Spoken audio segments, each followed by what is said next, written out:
The whole idea, I got better. You should see how sensitive I was to clothes. I used to walk around naked, my shirts from my stomach up, because I have phobia to clothes. Right now, I have the AC It's high. not really. If you have pants on, it's not naked. But okay. No, but I mean, I can't go out because, because sometimes I Right. don't do a Yeah. stream You. is because sometimes I don't do a stream is because I don't want to get dressed. My shirts, yeah, I feel uncomfortable. I start itching and stuff like that. As soon as I finish around now, I throw the clothes away and I start itching my whole chest. The whole idea is that I never became normal again. One time I was running more than 13 different stores, my store. You understand? I started the first business I had. I was 18 years old. I opened a candy store. I was in retail, and I became successful. In that business, and I got lucky. I met the right people, and I expanded and expanded, and I had income. I bought my house there before I got sick, and I was doing good financially. My family, my wife, we doing. I was living the life. And then one day I go home. We eat dinner, and my wife, I'm sitting on the sofa, and I lay down like this. And then my wife, I just wouldn't. I fell asleep. They took me to the hospital. Then and I was dead. Like because what happened is I had an infection in my brain that swelled my brain and that created strokes.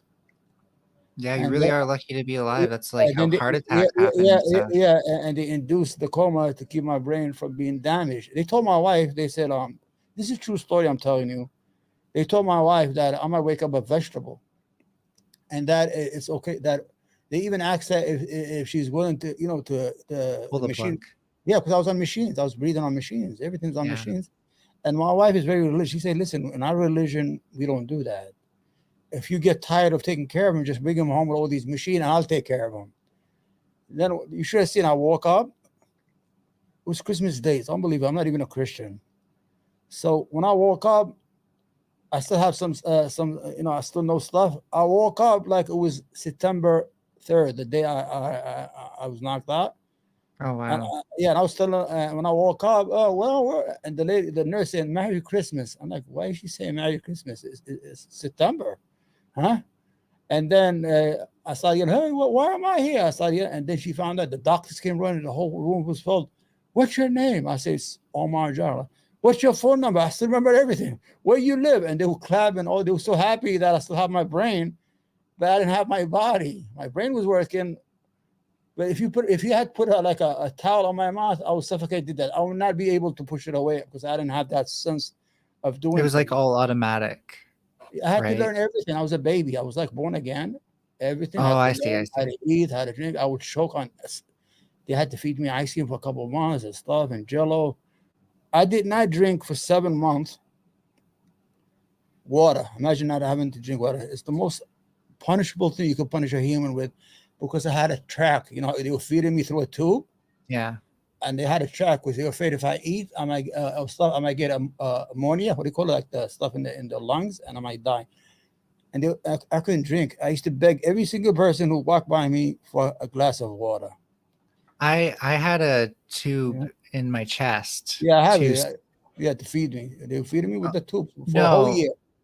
Okay, sorry. I was just gonna say, like, I can somewhat relate, but only like through like the narrowest of like holes, because when my lung collapsed, I had a tube in my chest for over 24 hours to suck out like the cavity that the lungs in and actually make the Yeah. lungs expand.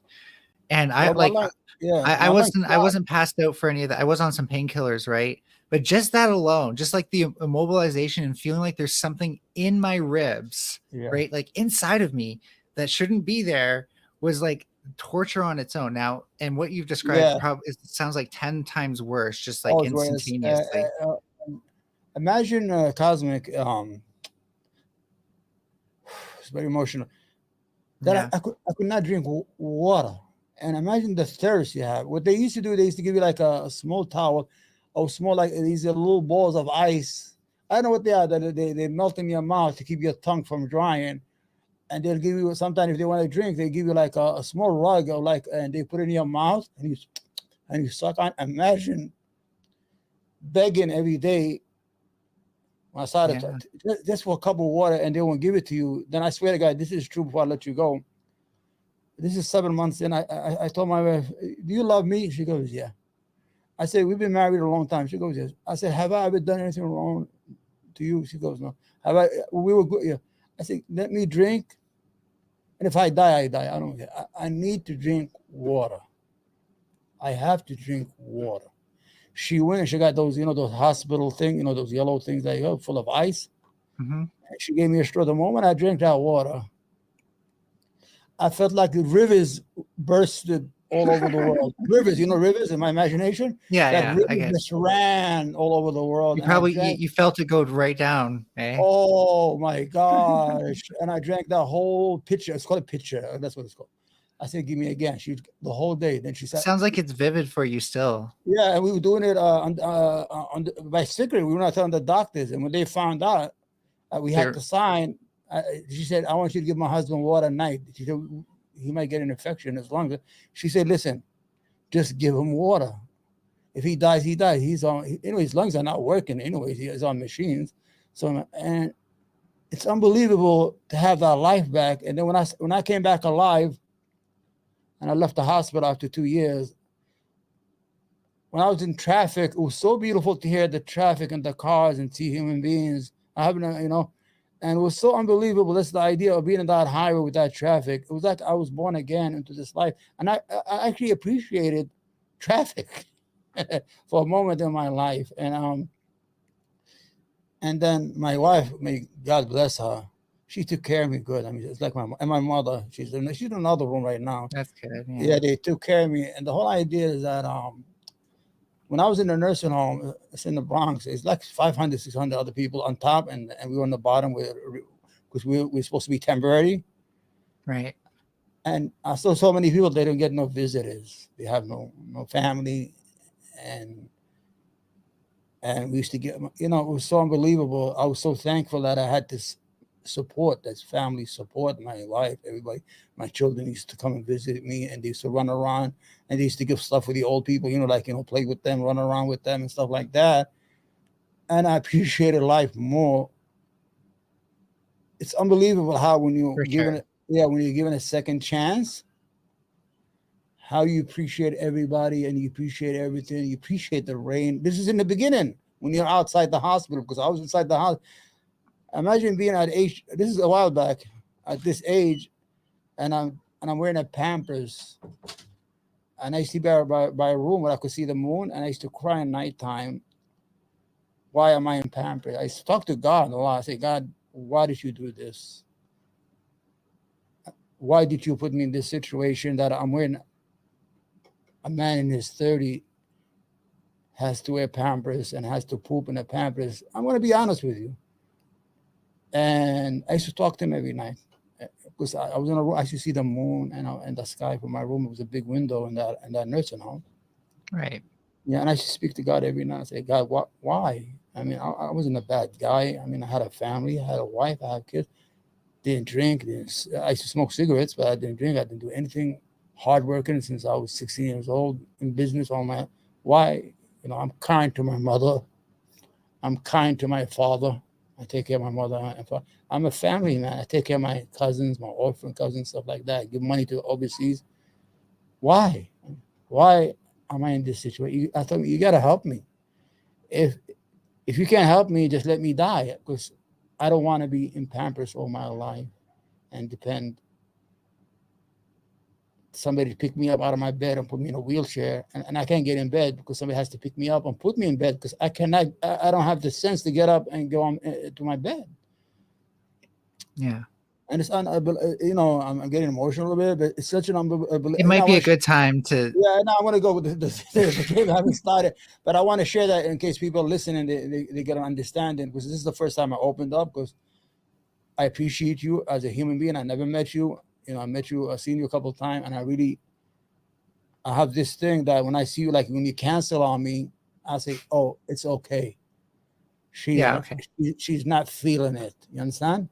Oh, yeah, definitely. Yeah, she's not in that right set of mind. Because I feel it. I'm like, oh, she's like me.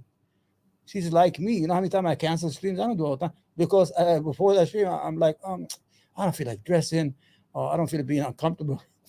Yeah. So I understand you, and I appreciate you for coming on. And okay, thank you, and I appreciate you having me on for sure. I really do, and thank you for listening to my idiotic blabbering. I gotta go. Oh no, This time, I could sense the importance of you opening up, so I wanted to give you the space to do so. Plus, no, it's it's your okay. show. Yeah, it's all right. Don't even what show is a streaming. You make me feel like I'm the late night. What is Well, that? no, Steven? you should carry yourself with some self-respect, right? I do respect myself. You know why? I don't associate with those people anymore because I know they're garbage. I know I'm better than them. You see, I used to Yeah. watch Wick TV all the time. I used to go, let me get on this, let me get on this. I don't do that no more. I don't even watch it no more because I feel like I'm better than him or better than she. Because if I could feel for human beings being killed and he cannot feel it, then we're not the same. And we should not even be on the same ecosystem because he's not like us. Like that song said, they're not like us. Anyway, And I for me, appreciate.